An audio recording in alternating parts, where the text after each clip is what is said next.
Yo tout le monde, ici Purple Sensei, j'espère que vous allez bien. En tout cas, moi c'est la forme, car je viens de visionner le premier épisode de la saison 7 de Game of Thrones. Alors dans cette vidéo, je vais vous présenter ma review de cet épisode, ainsi que toutes mes théories pour les épisodes suivants. Mais avant de commencer, je tiens à remercier tous ceux qui ont regardé ma première vidéo. On a passé le cap des 100 vues, et ça me fait réellement plaisir. Je tiens à remercier également toutes les personnes qui m'ont donné des conseils pour améliorer mes vidéos. Il y en a énormément qui m'ont donné des conseils très constructifs et je vous remercie beaucoup les gars, c'est super sympa, merci à vous. Pour ce premier épisode, HBO nous donne un bon, voire un très bon épisode à mon sens. Alors certes, il ne rentrera pas dans les annales comme la bataille des bâtards par exemple, mais un épisode qui met tout en place pour laisser présager le meilleur dans cette saison. On le ressent tout au long de l'épisode. Il n'y a plus que 12 épisodes avant la fin totale de la série et il faut aller vite. Toutes les informations que l'on donne vont avoir une conséquence directe pour la suite de l'aventure. Et quoi de mieux pour commencer cet épisode que la suite de la vengeance d'Arya sur le clan de Walder Frey. Alors certes, pas de grosse surprise dans cette scène, car Walder Frey étant mort à la fin de la saison 6, on savait dès le départ que c'était en fait Arya qui était déguisée et qui allait tuer l'assemblée. Et puisque du vin est servi à tous les convives et que Walter n'en boit pas, on savait qu'ils allaient mourir par empoisonnement. Mais on ne va pas se mentir, ça fait vraiment toujours plaisir de voir Arya déterminée à accomplir sa vengeance. Alors je sais pas ce que vous en avez pensé, mais moi personnellement j'ai vraiment adoré la petite punchline qu'envoie Arya en leur disant « Oubliez de tuer un loup et c'est tout le troupeau de moutons qui sera menacé ». Elle enchaîne ensuite en parlant à la fille ou à la nouvelle femme de Walter, je sais pas trop, en lui disant de faire répandre la nouvelle que le Nord se souvient et que l'hiver est venu pour la maison Frey. Ensuite, quelques nouvelles de Bran. On le voit enfin arriver au mur, il se rapproche petit à petit de Winterfell et de sa rencontre avec Jon Snow et Sansa. Mais on le voit dans sa vision, les marcheurs blancs eux aussi progressent et s'approchent de plus en plus du mur. La menace n'a jamais été aussi proche. Parlons de Jon et Sansa maintenant. On voit ici un Jon qui a bien pris conscience du danger que représentent les marcheurs. Et il n'a qu'une idée en tête, se préparer pour les contrer. Cela impliquera bien sûr rallier le plus d'hommes possible, mais il le dit. Les femmes et les personnes âgées devront aussi participer à la bataille. Encore une fois, j'ai beaucoup aimé l'intervention de la fille de l'île aux ours. Elle a beau être qu'une enfant, mais franchement, dès qu'elle intervient, c'est pour tout déchirer.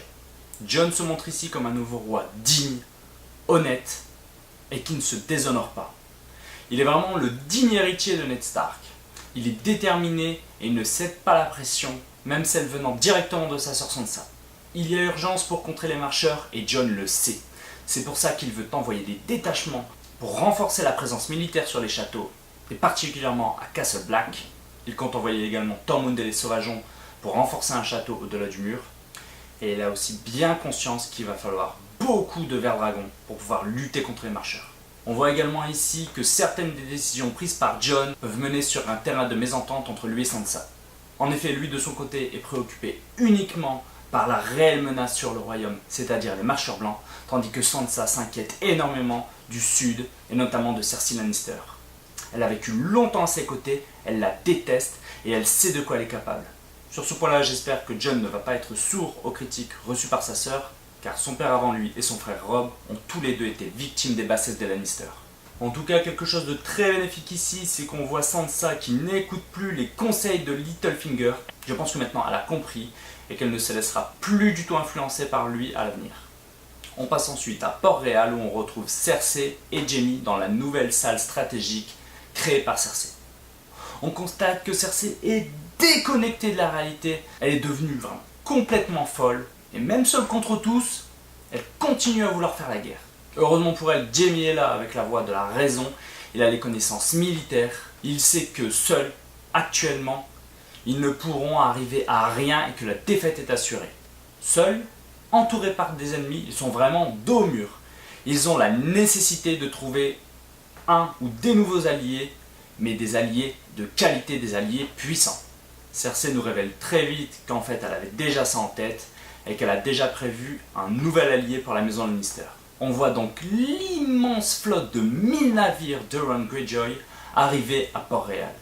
Certains l'avaient déjà évoqué sur internet, Mais personnellement, je voulais pas y croire à cette rumeur qui s'avère être vraie. Comme quoi c'est bien Euron Greyjoy qui sera le nouvel allié des Lannister. On voit que c'est effectivement lui qui discute avec Cersei dans la salle du trône et qui réclame, en échange de son aide, un mariage avec la reine.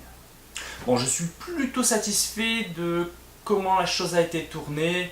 Je pense que ça aurait été vraiment ridicule qu'il se pointe comme ça en exigeant l'avoir comme femme. Mais là, on le voit quand même conscient de la réalité des choses. Il doit prouver sa valeur et il annonce quelque chose d'énorme. Il va, selon lui, amener à Cersei un cadeau qui ne pourra que la pousser à accepter son offre. Je parle ici de quelque chose d'énorme. Je vous en parlerai après ma review dans les prédictions, car pour moi, ce cadeau risque de changer toute la donne entre l'alliance de Daenerys et le côté de Cersei. On arrive ensuite sur la séquence concernant Sam. Et je peux vous dire que j'ai failli dégueuler. Alors je vous replace la scène. Moi j'étais ce matin tranquillement en train de déjeuner sur mon fauteuil en regardant Game of Thrones. J'avais mon chocolat chaud, mon pain au chocolat. Et là ils me sortent une scène où on voit sans cesse en boucle de la merde et encore de la merde. Bon appétit bien sûr. Bon, outre ces histoires de caca, moi ça me fait vraiment penser à ce qu'imagine Jon Snow en allant rejoindre le mur. Et ce qui se passe réellement quand il arrive sur le terrain. Il était vraiment dégoûté, il s'était retrouvé avec des voleurs, des tueurs, des violeurs, alors que dans sa tête, la garde de nuit c'était vraiment les héros qui protègent le mur. Ici on a la même déconfiture pour Sam, il s'imaginait apprendre avec les maîtres, acquérir de nouvelles connaissances dans la plus belle et la plus grande des bibliothèques et il se retrouve au final à changer les pots de chambre, à nettoyer les toilettes, à nettoyer les gamelles, enfin vraiment pas ce qu'il avait imaginé. On nous apprend aussi que malgré que les personnes qui entourent Sam dans cette bibliothèque, ce sont des érudits, personne ne le croit. Tout le monde remet en doute sa parole sur les marcheurs blancs et ce qu'il a vu, lui, et ce qu'il a connu au-delà du mur. On voit même la seule personne qui a l'air de prendre Sam au sérieux, l'archimestre, le décrédibiliser totalement en lui expliquant en gros que le mur a toujours été là pour nous protéger des envahisseurs du Nord, qu'il a toujours tenu et que c'est pas cet hiver-là que le mur va défaillir à sa tâche. Pour moi, le fait qu'ils aient insisté à ce point sur le mur, c'est une certitude. Avant la fin de cette saison, d'une manière ou d'une autre, le mur va tomber. Mais malgré toutes ces déconvenues, Sam arrive quand même à progresser et à apprendre des choses pour contrer les marcheurs blancs. En effet, il travaille d'arrache-pied la nuit sans fermer l'œil et on voit qu'il a appris que le dragon de glace se trouve à Dragonstone et qu'il y en a des quantités. C'est une information de premier ordre et il va la faire transmettre directement à Jon Snow. Deuxième chose importante avec Sam, on le voit rencontrer Mormont. Et oui, cette main qu'on avait vue dans le trailer passer à travers la porte de prison est bel et bien la main qui est en train de se transformer de Mormont. Cette rencontre est très importante car il s'agit d'un côté du meilleur ami de Jon qui va se retrouver confronté à l'un des plus fidèles servants de Daenerys. Cette alliance constituera peut-être les premiers liens pour un rapprochement entre Daenerys et Jon Snow. Décidément, il ne fait aucun doute que Sam et les informations qu'il va récolter vont être d'une importance cruciale pour cette saison. Au cours de cet épisode, on a le droit à une scène assez bizarre sur Arya, où elle rencontre des soldats assez random. Alors on a vraiment l'impression que la scène en elle-même ne sert à rien, mais vu qu'il reste très peu de temps avant la fin de la série, il ne reste que 12 épisodes pour tout boucler, à mon avis, s'ils ont mis cette scène, c'est qu'elle a une importance. Et que dans les épisodes à venir, ces soldats un petit peu random vont servir à révéler quelque chose de très important pour la suite. Alors j'ai ma petite idée sur ce dont il pourrait s'agir. Je vous dis ça après ma review dans mes prédictions. En tout cas, un petit trait d'humour pour cette scène. Est-ce que vous avez bien remarqué là, dans les soldats? Si, je suis sûr que t'as vu toi aussi.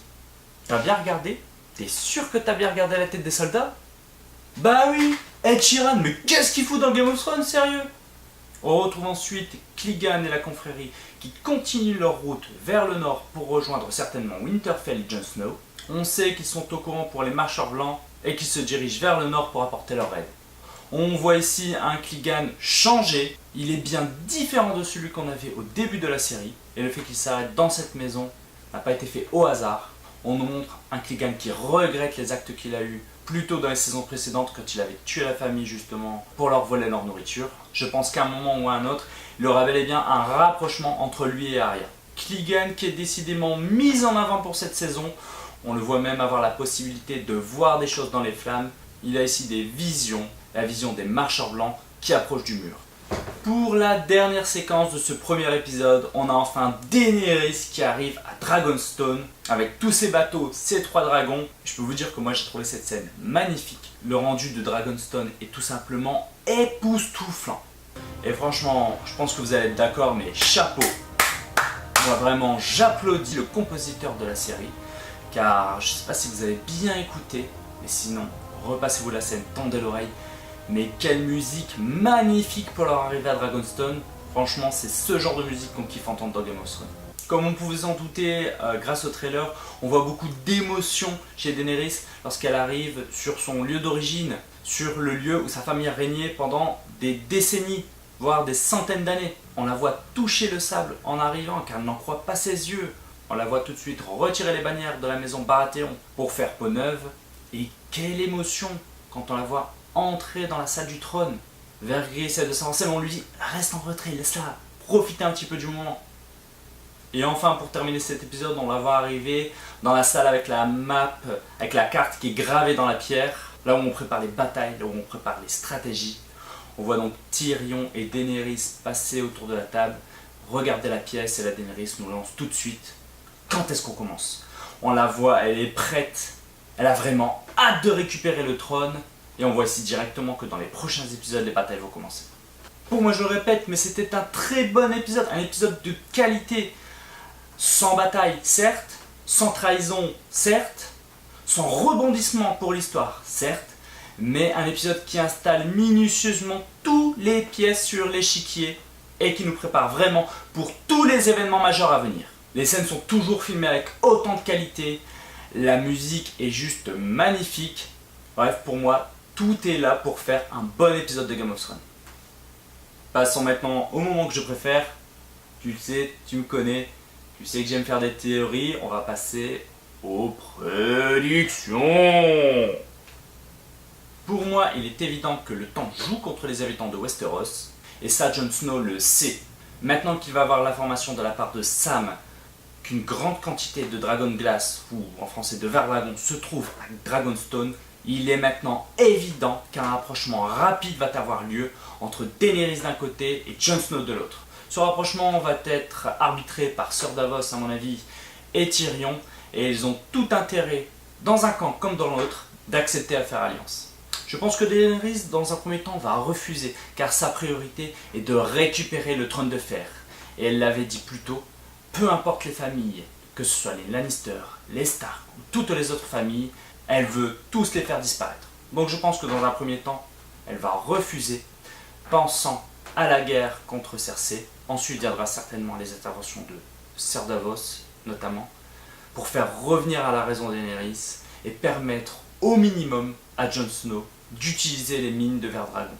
Alors, passons maintenant à ma prédiction suivante. D'ici la fin de l'épisode 2, voire début de l'épisode 3, je vois bien la bataille navale entre Euron Greyjoy et Daenerys avoir lieu. Ça sera d'ailleurs le moment pour Euron de dévoiler sa carte maîtresse et de prouver à Cersei qu'il est un allié valable. Pour moi, lors de cette bataille, les troupes de Daenerys essaieront d'aller attaquer Port-Réal. C'est alors que l'immense flotte d'Euron leur barrera la route. J'imagine alors un très gros retournement de situation durant lequel Daenerys sera repoussée et devra faire demi-tour avec ses bateaux. Mais pourquoi serait-elle repoussée, me direz-vous? Eh bien, c'est là que Euron entre en jeu. En effet, dans la mythologie Game of Thrones, il existe 2 cornes de brume avec des propriétés magiques. La première se trouve au nord. Son utilisateur, en l'utilisant, aurait le pouvoir de détruire le mur.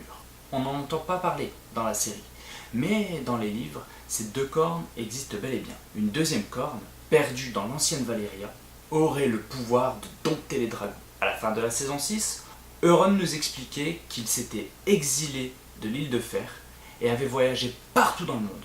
Lors de ces voyages, il aurait pu mettre la main sur cette corne de brume et c'est grâce à elle qu'il aurait autant confiance en lui. C'est grâce à elle qu'il aurait la certitude de réussir à contrôler un dragon et de renverser la vapeur lors de la bataille.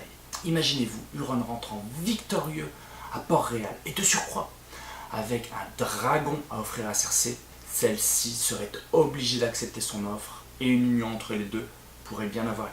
Cette théorie pourrait faire le lien avec une des visions de Bran. En effet, l'une de ces visions montre un dragon survolant Port-Réal.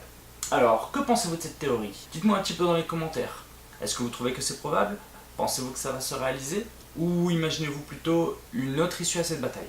Et enfin, ma troisième et dernière théorie pour les épisodes à venir serait le retour de Nymeria, la louve d'Arya. Et oui, le loup Nymeria pourrait être bel et bien de retour dans l'épisode suivant. En effet, actuellement, Arya se trouve dans la région des rivières. C'est là où, dans le livre, son loup a été aperçu. Il est devenu immense et est à la tête d'une gigantesque meute. Alors, pour la faisabilité de la série, j'imagine mal voir une meute complète à la Twilight, mais plutôt voir Nymeria seule revenir avec Arya. Cela pourrait lui faire un allié de taille dans sa quête de vengeance. Et voilà, c'est fini pour aujourd'hui. Je vous remercie encore d'avoir regardé ma vidéo. Si vous l'avez appréciée, n'hésitez pas à mettre un pouce et de vous abonner à ma chaîne. Encore merci, ciao. Pour ceux qui n'ont toujours pas tenté leur chance, vous pouvez encore prétendre à gagner l'une de mes 3 figurines. Pour cela, vous pouvez mettre un commentaire ou vous abonner à ma chaîne et vous avez jusqu'au 23 juillet, date de la sortie de l'épisode 2, pour participer au tirage au sort.